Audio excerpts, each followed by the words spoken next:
are basically besties, right? You've been playing together for a really long time.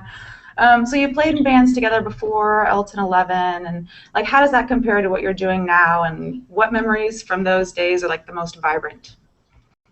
You were young back in those days. I don't know. Nothing kind of compares to this. Being in a two-piece is awesome because you just have one other person to deal with, good or bad. And so, I don't know. Like, nothing else really compares to this because everything else I've ever been in has been at least 3, 4, 5, 6, 7 people. So, we have a lot of stuff. We have a lot of 2 people.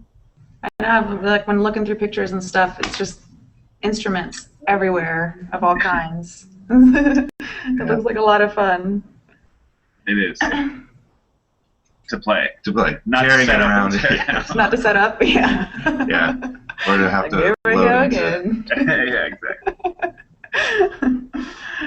So, I've always kind of been drawn to music that doesn't have lyrics or doesn't focus on the lyrics as strongly.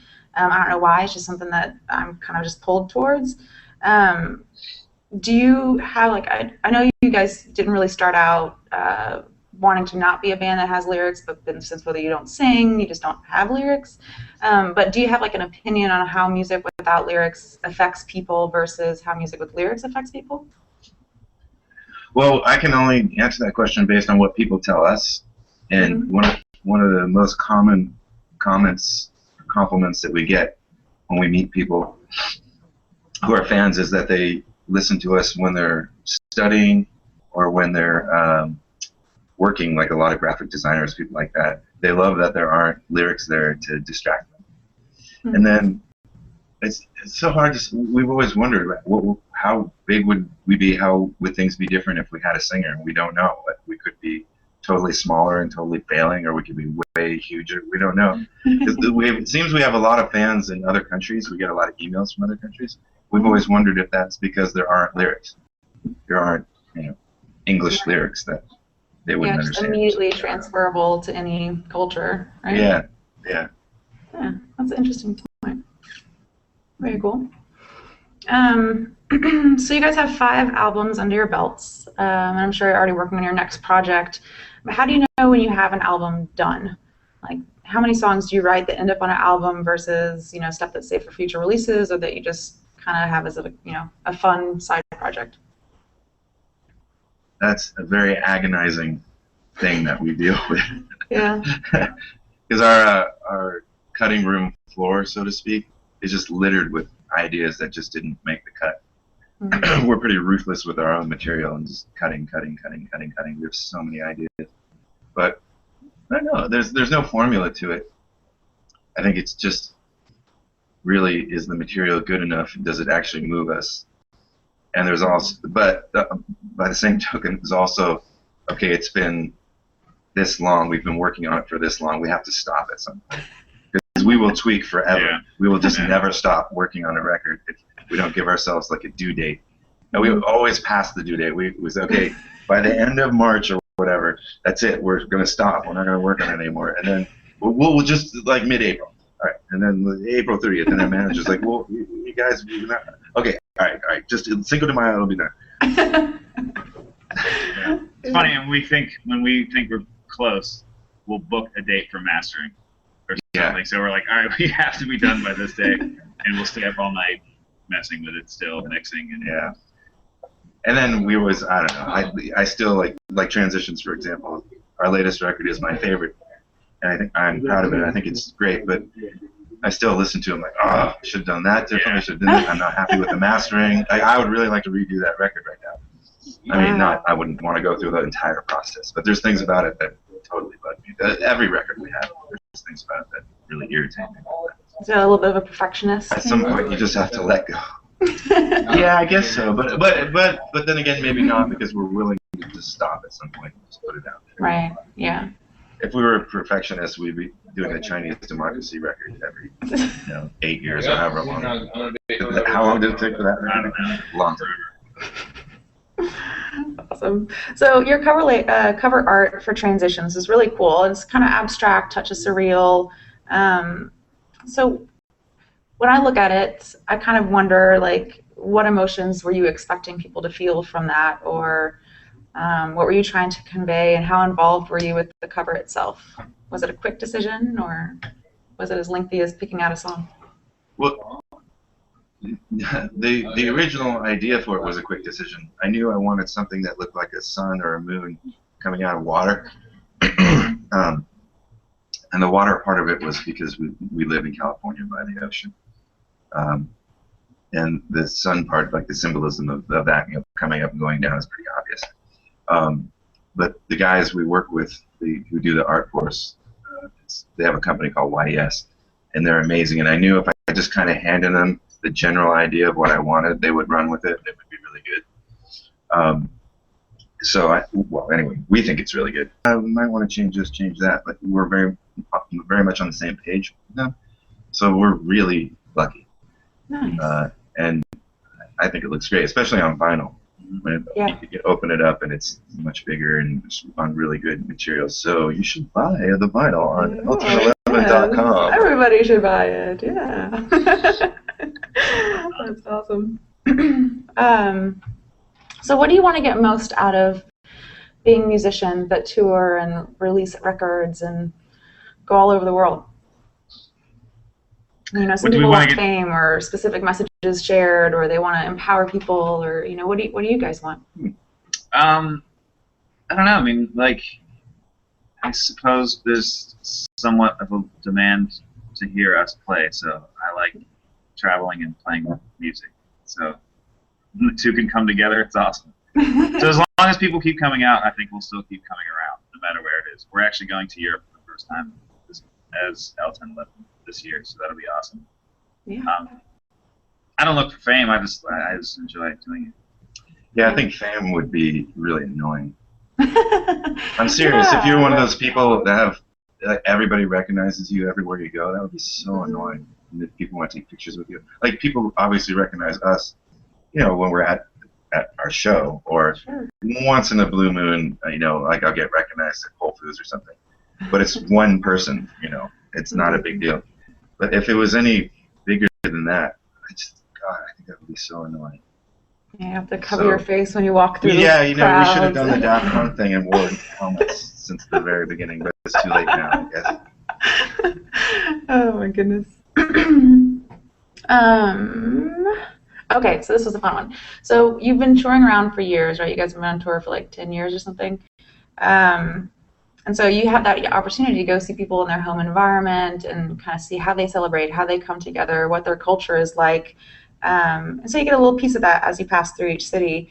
So what do you think of your specific culture? You know, I guess you can identify mostly with California, or being American or whatever, compared to the cultures that you see on tour. And how would you describe your personal culture as a band? We see a lot, but we don't see that much on tour. Yeah. We see, like, our scope of any city generally is the sound guy and the people that are there when we get to a place we're playing. Then, obviously, people that are there at the show afterwards.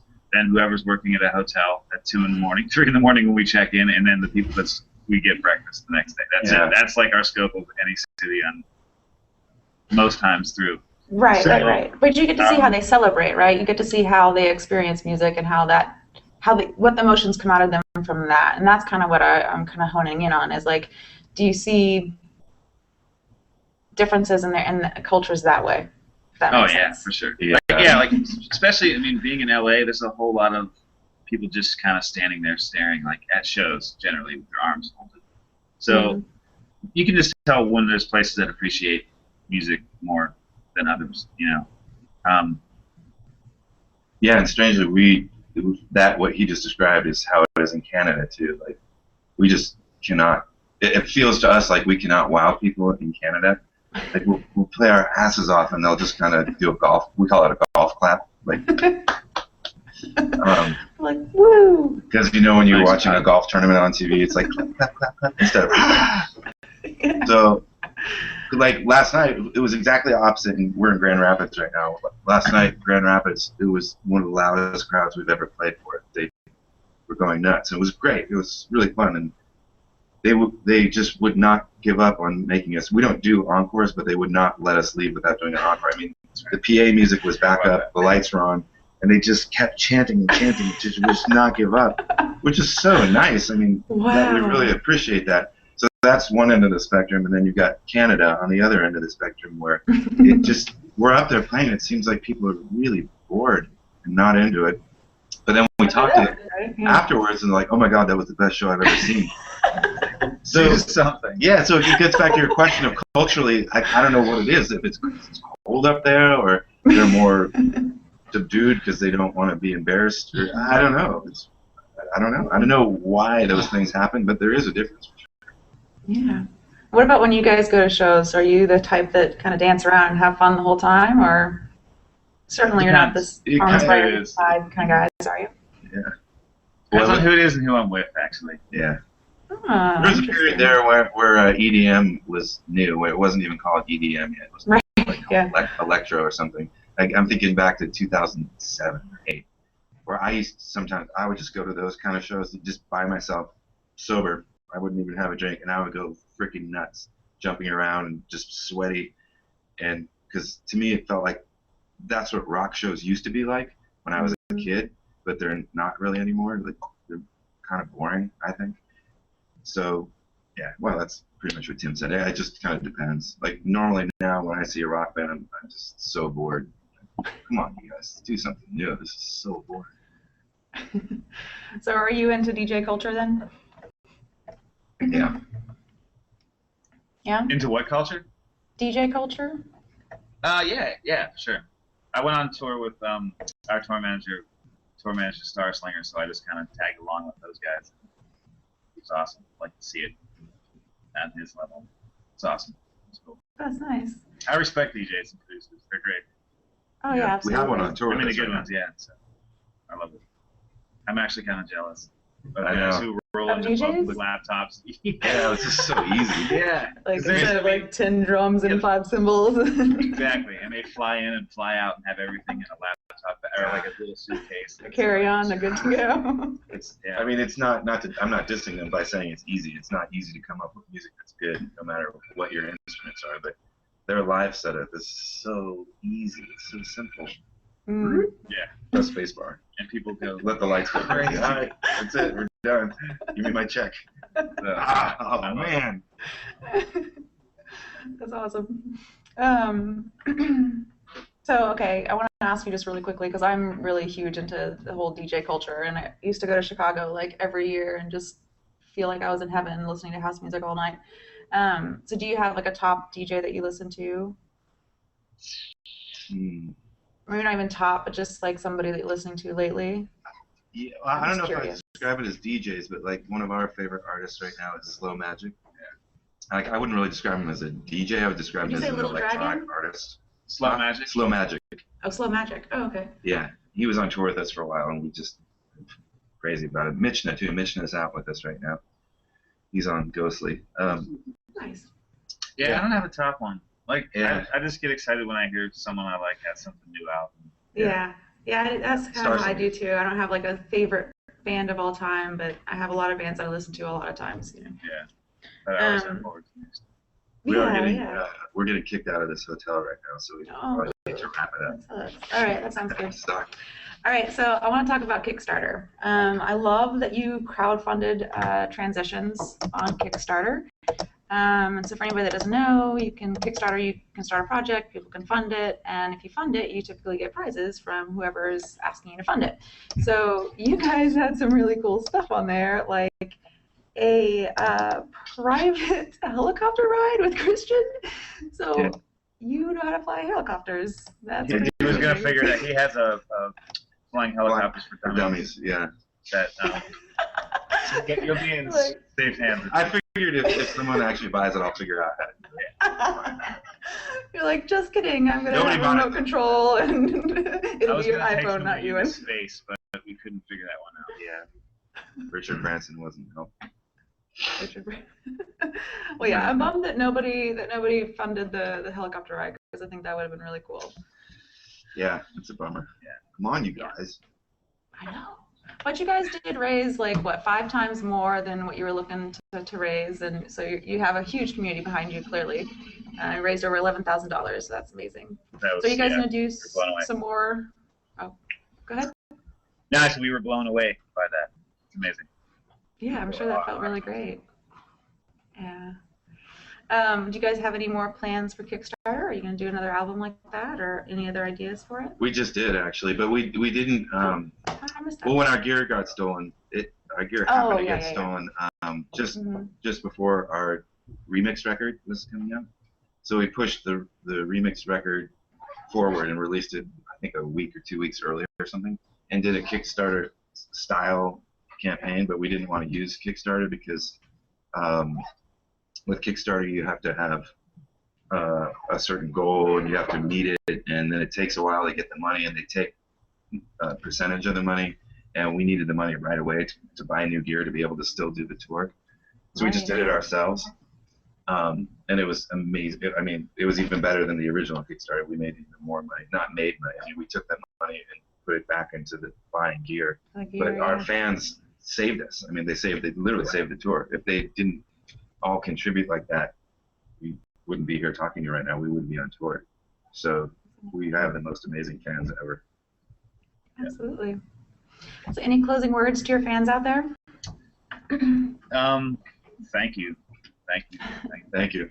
Yeah, if you're watching this and you've made it this far, you probably actually really like the band. Yeah, that's you. There's only 3 of you who've made it this far, so congratulations. You're one of 3. Woo. Awesome. Well, it was really fun chatting with you guys. Everybody out there, you can catch them on elton11.com, Facebook at elton11, or at elton11 on Twitter. And I'm at Lauren Ignited. All right, thanks you guys for joining, and we'll see you in Houston pretty soon. Okay, cool. Thanks. Bye.